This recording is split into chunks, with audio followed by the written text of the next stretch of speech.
Hello বন্ধুরা, তোমরা কেমন আছো? আশা করি সবাই ভালো আছো। আজকে দেখো বন্ধুরা, আমি না ছোট মাছ করব আলু বেগুন দিয়ে।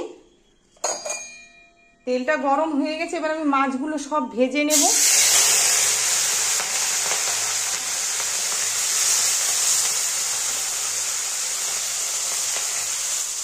একবারে মাছগুলো দিয়ে দিচ্ছি ভাজার জন্য, এখনো হয়নি ওই পাশটা হলে আমি উল্টিয়ে দেবো মাছটা না। এবার আমি একটু উল্টিয়ে দেবো, এক পাশ হয়ে গেছে।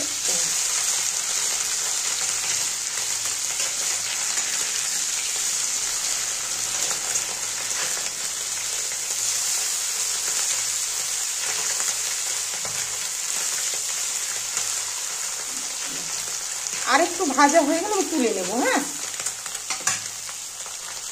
দেখো মাছটা ভাজা হয়ে গেছে, আর একটু উল্টিয়ে দেবো। ব্যাস, এবার আমি নামিয়ে নেবো। হ্যাঁ, হয়ে গেছে কমপ্লিট ভাজাটা মাছটা। দেখো মাছটা ভেজে আমি তুলে নিয়েছি। দেখো তেলটা গরম হয়ে গেছে, এবার আমি আলু বেগুনগুলো ভেজে নেব। দেখো নুন হলুদ ভেজে নেবো বেগুনটা। আমি বেগুন আলুটা ভালো করে একটু লাল লাল ভাজবো। আমি মশলাগুলো করে নিয়েছি। এখানে পেঁয়াজ বাটা, লঙ্কা আর জিরা বাটা, এটা ভাজা হয়ে গেছে। আমি এবার মশলাটা দিয়ে দিচ্ছি। এবারে আমি ভালো করে কষিয়ে নেব মশলাটা।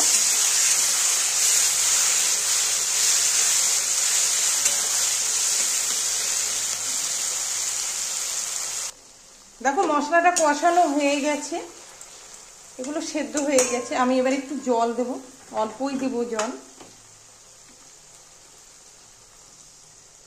ব্যাস, আর দেবো না, এটা মাখা মাখা টাইপেরই করবো। দেখো জলটা ফুটে গেছে, এবার আমি মাছগুলো সব দিয়ে দিচ্ছি। এবারে সামান্য একটু নেড়ে দেব।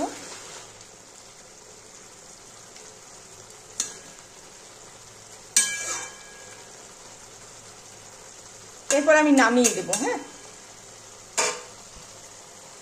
দেখো মাছটা হয়ে গেছে, এবার নামিয়ে দেবো। আমি একটু হালকা করে এবার নেড়ে দেব। হয়ে গেছে। হ্যাঁ, এবার নামিয়ে দিচ্ছি।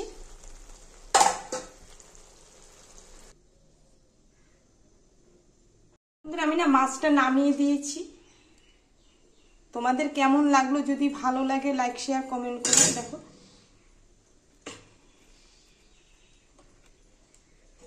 আর তোমরাও সবাই ভালো থেকো।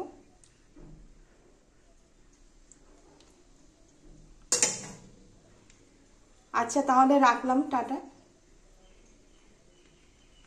তো খুব সুন্দরভাবে হয়ে গেছে মাছটা। দেখো কালারটাও খুব সুন্দর আছে।